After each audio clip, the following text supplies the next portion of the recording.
Hello guys, কি অবস্থা সবার? আশা করছি সবাই খুবই ভালো আছেন। তো চলে আসলাম আবারও আবহাওয়ার আপডেটের নতুন একটি ভিডিওতে। তো দর্শক বন্ধু, আগামীকালকে হচ্ছে আপনার 3রা সেপ্টেম্বর, ঠিক আছে, রোজ বুধবার। আগামীকালকে বাংলাদেশের কোথায় আবহাওয়া কীরকম থাকতে পারে এবং আবহাওয়া অধিদপ্তর সর্বনিম্ন কী আপডেট জানিয়েছে সেটি আপনাদের সাথে আজকে আলোচনা করব। যাই হোক, আপনারা স্ক্রিনে দেখতে পাচ্ছেন আগামীকালকে আহমেদাবাদে আবহাওয়া থাকতে পারে সর্বনিম্ন 32 ডিগ্রি সেলসিয়াস, ঠিক আছে। এছাড়া উদয়পুরে 28 ডিগ্রি সেলসিয়াস তাপমাত্রা থাকতে পারে দর্শক বন্ধু। তাছাড়া হচ্ছে মিরপুর খাসে 34 ডিগ্রি, করাচিতে 27 ডিগ্রি, এছাড়া হচ্ছে জামনগরে 30 ডিগ্রি সেলসিয়াস তাপমাত্রা, যোধপুরে 32 ডিগ্রি, কোটায় 29 ডিগ্রি সেলসিয়াস তাপমাত্রা থাকতে পারে। এছাড়া ভোপালে 26 ডিগ্রি, ইন্ডোরে 26 ডিগ্রি, এছাড়া জালগনে 28 ডিগ্রি, আকোলাতে 27 ডিগ্রি, নান্দেক ওয়াঘালাতে 24 ডিগ্রি, নাসিকে 25 ডিগ্রি সেলসিয়াস তাপমাত্রা। এছাড়া বন্ধু, এখন আপনাদেরকে দেখাবো বাংলাদেশের বিভিন্ন ডিভিশনে আগামীকালকে 24 ঘন্টায় আবহাওয়ার অবস্থা কীরকম থাকতে পারে। প্রথমে আমরা এখান থেকে দেখে নিচ্ছি সিলেট। তো আপনারা এখান থেকে স্ক্রিনে দেখতে পাচ্ছেন সিলেটে সর্বনিম্ন তাপমাত্রা থাকতে পারে 32 ডিগ্রি সেলসিয়াস। সিলেটের পার্শ্ববর্তী এলাকা যেমন শিলচরে 32 ডিগ্রি, শিলংয়ে 22 ডিগ্রি, টুরাতে 28 ডিগ্রি, ময়মনসিংহে 30 ডিগ্রি সেলসিয়াস তাপমাত্রা থাকতে পারে। এই যে দেখতে পাচ্ছেন সিলেটে 32 ডিগ্রি সেলসিয়াস তাপমাত্রা দেখাচ্ছে, চাতকবাজারে 33 ডিগ্রি, গোপালগঞ্জে 33 ডিগ্রি সেলসিয়াস। এখান থেকে যদি আমরা টেম্পারেচার দেখে নেই, এই যে দেখতে পাচ্ছেন লাল লাল কীভাবে যেন আবহাওয়াগুলো টকবক টকবক টকবক করে ফুটছে দর্শক বন্ধু।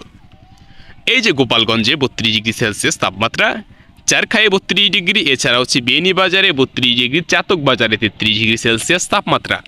দর্শক বন্ধু, আগামীকালকে 24 ঘন্টায় অর্থাৎ আগামীকালকে সকাল থেকে বিকাল পর্যন্ত হালকা থেকে মাঝারি ধরনের বৃষ্টিপাত এবং ঘন ঝড়ো হাওয়া হওয়ার সম্ভাবনা রয়েছে দর্শক বন্ধু। যাই হোক, এই পর্যায়ে আমরা দেখে নিব চট্টগ্রাম।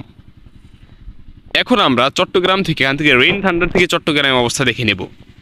এখানে চট্টগ্রামে সর্বনিম্ন আবহাওয়া থাকতে পারে 28 ডিগ্রি সেলসিয়াস তাপমাত্রা, পাটিয়াতে 28 ডিগ্রি সেলসিয়াস, বালুচরাতে 28 ডিগ্রি সেলসিয়াস, হাটহাজারিতে 28 ডিগ্রি সেলসিয়াস তাপমাত্রা রয়েছে দর্শক বন্ধু। এছাড়া আনোয়ারাতে 28 ডিগ্রি সেলসিয়াস, সাতকানিয়াতে 28 ডিগ্রি সেলসিয়াস, রাজস্থলীতে 27 ডিগ্রি, এছাড়া হচ্ছে আলেকক্ষণে 27 ডিগ্রি সেলসিয়াস তাপমাত্রা রয়েছে দর্শক বন্ধু, ঠিক আছে। এই ছিল আবহাওয়ার সর্বশেষ আপডেট। এখন আমরা এখান থেকে হচ্ছে যদি টেম্পারেচার দেখে নিই, এই যে দেখতে পাচ্ছেন এই হলো টেম্পারেচার। আগামীকালকে চট্টগ্রাম শহর সহ চট্টগ্রামের আশেপাশের অঞ্চলগুলোতে সকাল থেকে বিকাল পর্যন্ত হালকা থেকে মাঝারি ধরনের বৃষ্টিপাতের সম্ভাবনা রয়েছে এবং ঘূর্ণিঝড়ও হতে পারে দর্শক বন্ধু। তো এই পর্যায়ে আমরা এখান থেকে রেইন থান্ডারটা সিলেক্ট করে এখান থেকে আমরা দেখে নেব বরিশাল। তো দেখতে পাচ্ছি আমরা এখান থেকে বরিশালে আবহাওয়া থাকতে পারে সর্বনিম্ন 28 ডিগ্রি সেলসিয়াস এবং বরিশালের আকাশে দেখতে পাচ্ছেন সাদা সাদা কি পরিমাণ মেঘ কিন্তু উড়ে যাচ্ছে। এগুলো কিন্তু বৃষ্টির ঘূর্ণিঝড় দর্শক বন্ধু, ঠিক আছে। এই যে দেখতে পাচ্ছেন সাদা সাদা মেঘ। এছাড়া হচ্ছে বানারীপাড়ায় 28 ডিগ্রি সেলসিয়াস তাপমাত্রা, ওয়াজিপুরে 28 ডিগ্রি, মেহেন্দিগঞ্জে 27 ডিগ্রি সেলসিয়াস, ভোলাতে 29 ডিগ্রি সেলসিয়াস, সৌরভকাঠিতে 28 ডিগ্রি সেলসিয়াস তাপমাত্রা রয়েছে। এছাড়া মুলাদিতে 29 ডিগ্রি সেলসিয়াস, থপথপিয়াতে 29 ডিগ্রি, নালসিটিতে 28 ডিগ্রি, ঝালকাঠিতে 28 ডিগ্রি, কাউখালীতে 28 ডিগ্রি সেলসিয়াস তাপমাত্রা কিন্তু বরিশালে দেখাচ্ছে দর্শক বন্ধু। এই যে দেখতে পাচ্ছেন লাল লাল যে মেঘ অর্থাৎ আবহাওয়া, ঠিক আছে। এখানে কিন্তু আবহাওয়া উত্তপ্ত, প্রচুর মেঘ এবং আগামীকালকে বৃষ্টিপাত ও ঝড়ো হওয়ার সম্ভাবনা আছে এবং ঘূর্ণিঝড়ও হতে পারে বরিশালের এই অঞ্চলগুলোতে, যেমন থপথপিয়া, ঝালকাঠি, এছাড়া হচ্ছে আপনার নেলসিটিতে ঘূর্ণিঝড়ও হতে পারে। যাই হোক, তো এরপর আমরা দেখে নেব ময়মনসিংহের অবস্থা, ঠিক আছে। তো এখান থেকে আমরা রেইন থান্ডারে যাই এবার। তো ময়মনসিংহে দেখতে পাচ্ছেন সর্বনিম্ন তাপমাত্রা থাকতে পারে 30 ডিগ্রি সেলসিয়াস এবং ময়মনসিংহে দেখতে পাচ্ছেন আয় হায় দর্শক বন্ধু, আগামীকালকে প্রচুর প্রচুর ময়মনসিংহ অঞ্চল সহ ময়মনসিংহের পার্শ্ববর্তী এলাকা যেমন হচ্ছে চর নীলা খাসমিয়া, চর ঈশ্বরদিয়া, ঠিক আছে, খাগডহর, এই অঞ্চলটিতে লাল লাল দেখতে পাচ্ছেন কি পরিমাণ আকাশ দিয়ে মেঘ কিন্তু উড়ে যাচ্ছে দর্শক বন্ধু এবং প্রচুর পরিমাণে বৃষ্টিপাতের সম্ভাবনা রয়েছে দর্শক বন্ধু আগামীকালকে ময়মনসিংহ এবং ময়মনসিংহের পার্শ্ববর্তী এলাকায়। এবং আপনারা সবাই সতর্কতা অবলম্বন করে চলবেন, ঠিক আছে, তা না হলে কিন্তু ব্যাপক ক্ষয়ক্ষতির সম্ভাবনা রয়েছে আপনাদের। তো এছাড়া এখন আমরা দেখব হচ্ছে চিটাগাংয়ের অবস্থা। তো চিটাগাংয়েও কিন্তু দেখতে পাচ্ছেন কি পরিমাণ ঝড় রে ভাই। চিটাগাং এবং হচ্ছে পার্শ্ববর্তী যেমন হচ্ছে লতিফপুর, বাকলিয়ার চর, বোয়ালখালী, কর্ণফুলী নদী, বাকলিয়ার চর দেখতে পাচ্ছেন লাল লাল কি পরিমাণ মেঘের ঘূর্ণিঝড়টা দেখা যাচ্ছে দর্শক বন্ধু। আয় হায়, এগুলো কিন্তু আকাশে মেঘ হয়ে আগামীকালকে ঝরে পড়বে দর্শক বন্ধু। আপনাকে অবশ্যই সতর্কতা অবলম্বন করে চলতে হবে রে ভাই, তা না হলে কিন্তু আপনি ব্যাপক ক্ষতির সম্মুখীন হতে পারেন। এবং এখান থেকে দেখতে পাচ্ছেন চট্টগ্রামে সর্বনিম্ন তাপমাত্রা থাকতে পারে আগামীকালকে 28 ডিগ্রি সেলসিয়াস, বোয়ালখালীতে 28 ডিগ্রি, বালুছড়াতে 28 ডিগ্রি সেলসিয়াস, নন্দীরহাটে 28 ডিগ্রি সেলসিয়াস তাপমাত্রা কিন্তু দর্শক বন্ধু থাকতে পারে। এখন আমরা দেখে নেব সিলেটের অবস্থা। তো এখান থেকে দেখতে পাচ্ছি সিলেটে তাপমাত্রা থাকতে পারে সর্বনিম্ন 32 ডিগ্রি সেলসিয়াস এবং বিশ্বনাথে 32 ডিগ্রি সেলসিয়াস, এছাড়া হচ্ছে গোপালগঞ্জে 32 ডিগ্রি সেলসিয়াস, মোলাটিলাতে 32 ডিগ্রি সেলসিয়াস, চাতকবাজারে 33 ডিগ্রি, ঘোনাইঘাটে 32 ডিগ্রি সেলসিয়াস তাপমাত্রা। ঠিক আছে দর্শক, এই যে সুনামগঞ্জ ডিস্ট্রিক্টে 32 ডিগ্রি সেলসিয়াস তাপমাত্রা।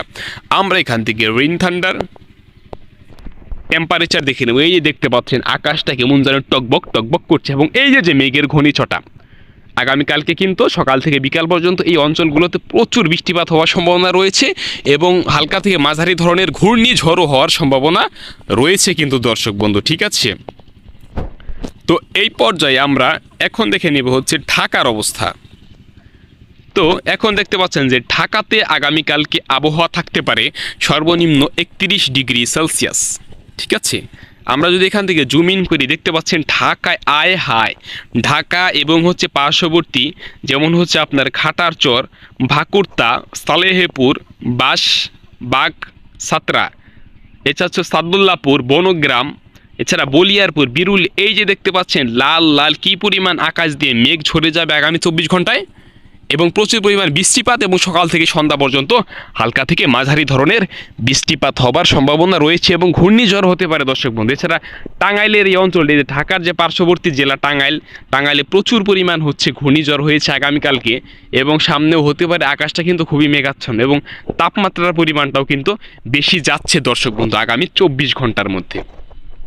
তো দর্শক বন্ধু এখন আমরা এখান থেকে জুম আউট করে মোটামুটি পুরো বিষয়টা দেখে নেব যে হ্যাঁ আমরা তো দেখে নিলাম এই যে তাছাড়া হচ্ছে পাবনাতে 29 ডিগ্রি সেলসিয়াস তাপমাত্রা থাকতে পারে, লালপুরে 29 ডিগ্রি সেলসিয়াস, এছাড়া হচ্ছে ভেড়ামারাতে 29 ডিগ্রি, তারাসে 30 ডিগ্রি, তাছাড়া টাঙ্গাইলে সর্বনিম্ন তাপমাত্রা থাকতে পারে দেখতে পাচ্ছেন 30 ডিগ্রি সেলসিয়াস, এছাড়া কালিহাতিতে 30 ডিগ্রি, সিরাজগঞ্জে 30 ডিগ্রি সেলসিয়াস তাপমাত্রা এবং আকাশটা প্রচুর মেঘাচ্ছন্ন। আগামী 24 ঘন্টায় কিন্তু ভারী ঝড়ো হাওয়ার সম্ভাবনা রয়েছে এবং তাপমাত্রা যদিও বেশি থাকতেছে তারপরেও কিন্তু ভারী ঝড়ো হাওয়া এবং হচ্ছে ঘূর্ণিঝড়ের সম্ভাবনা রয়েছে দর্শক বন্ধু।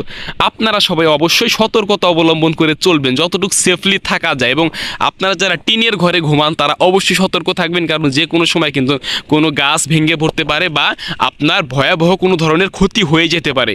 তো দর্শক বন্ধু আপনারা সবাই ভালো থাকবেন। এই ছিল আগামীকালকের 24 ঘন্টার আবহাওয়ায় আমার কাছে পাওয়া আবহাওয়ার অধিদপ্তর থেকে পাওয়া সর্বশেষ আপডেট। আপনার সাথে দেখা হচ্ছে পরবর্তী কোনো আবহাওয়ার নতুন ভিডিও আপডেটে। সে পর্যন্ত আপনারা ভালো থাকবেন, সুস্থ থাকবেন এবং আপনি নিরাপদে থাকবেন, নিরাপদ আশ্রয়ে থাকবেন এবং যারা হচ্ছে সতর্কতা সংকেত পেয়েছেন তারা সেগুলো মেনে চলবেন। ধন্যবাদ সবাইকে এবং এই চ্যানেলটিতে নতুন হয়ে থাকলে চ্যানেলটি সাবস্ক্রাইব করে দিবেন। Thank you so much.